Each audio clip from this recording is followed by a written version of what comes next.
Jeff Mangum of Neutral Milk Hotel at Occupy Wall Street last night performing a song in the airplane over the sea, as aired on the Global Revolution live stream. This is Democracy Now!, democracynow.org, the War and Peace Report. I'm Amy Goodman with Nermeen Sheikh. Tomorrow, thousands of people are expected to gather in Washington, D.C.'s Freedom Plaza for a People's Assembly organized by a movement calling itself October 2011.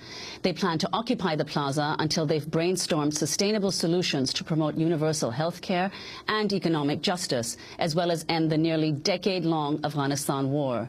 The organizers explained why they chose the month of October to launch their movement.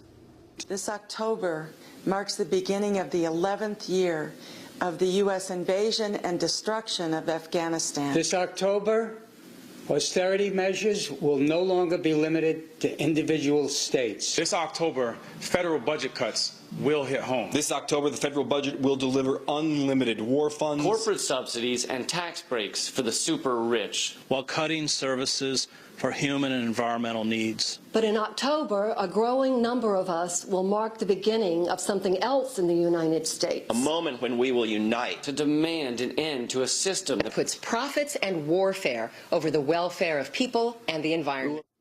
That's a clip from the video produced by October 2011. Well, for more, we're joined by two of the movement's organizers, Kevin Zeese and Dr. Margaret Flowers, joining us from Baltimore, Maryland. Kevin's lawyer who works with It's Our Economy, and Margaret is a pediatrician who serves as congressional fellow for Physicians for a National Health Program.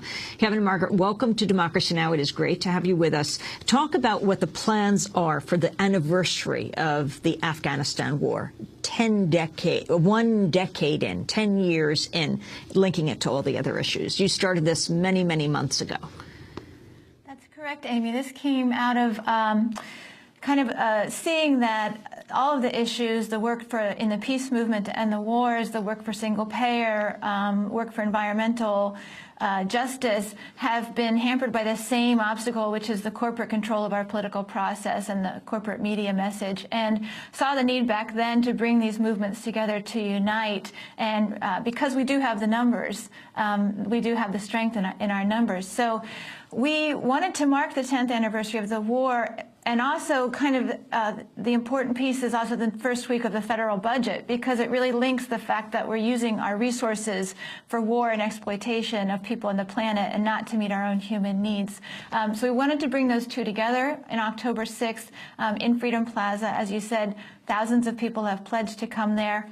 And we're going to be focused on two key elements. One is stop the machine, which is corporatism and militarism, using nonviolence. But the other is create a new world, which is educating ourselves about the crises that exist in our country. We listed 15 core crises, and all of these crises have evidence-based solutions. So we'll be talking about those, holding classes in the plaza, holding assemblies, and coming up with our list of what we want to see to address these crises. Kevin Zeese, talk about how this fits in with the whole Occupy Wall Street movement. I mean, you started way before with the idea of precisely what they're doing in New York. And how long are people planning to stay at Freedom Plaza? Yeah, we started 6 months ago. We were all frustrated by the inability to get this government representing people's interests, and we really want to end a government by corporate rule. And so that's the overarching principle. And when we started to work on this, we didn't know if the country was ready for it. Our first article we put out was called "History is Knocking," and we were urging people to answer the call of history. And now we see with the occupations happening all over the country that the time is right. The people are ready. They're ready to revolt and ready to stand up and say enough of this. We are tired of 1% having the wealth of 95%. We're tired of 400 people having the wealth of 154 million of us. We're tired of a feudal society, and we're going to revolt against it. And that's what this is. This is a revolt that is bringing people from all perspectives together. What we're in right now is a situation kind of like the Vietnam War draft. The economic insecurity of Americans is like the draft. It brings it home. It affects everybody. The draft affected people who were forced to go to fight in Vietnam. It affected all those families. Economic insecurity affects every American in this country except for that top 1% that keeps getting wealthier as we see record poverty, increasing homelessness, decreases in income, people dropping out of the middle class, students leaving college with debts as big as my first mortgage, paying $500, $700 a month in a job market where there are no good jobs. So people are ready to revolt, and we're going to stay in Freedom Plaza as long as we need to. I'm sure what will happen at the end of Freedom Plaza is we'll evolve to the next step. We're not going to go away. We see this as a long-term struggle to end corporate rule and to shift power to the people. And that's what our goal is, to really create a participatory democracy. That's the battle of the time, participatory democracy versus concentrated corporate wealth. We're going to leave it there. Kevin Zeese, lawyer and organizer, Dr. Margaret Flowers. October2011.org is the website. Tomorrow, Washington, D.C. is where they will be marching. This is Democracy Now! That does it for the broadcast.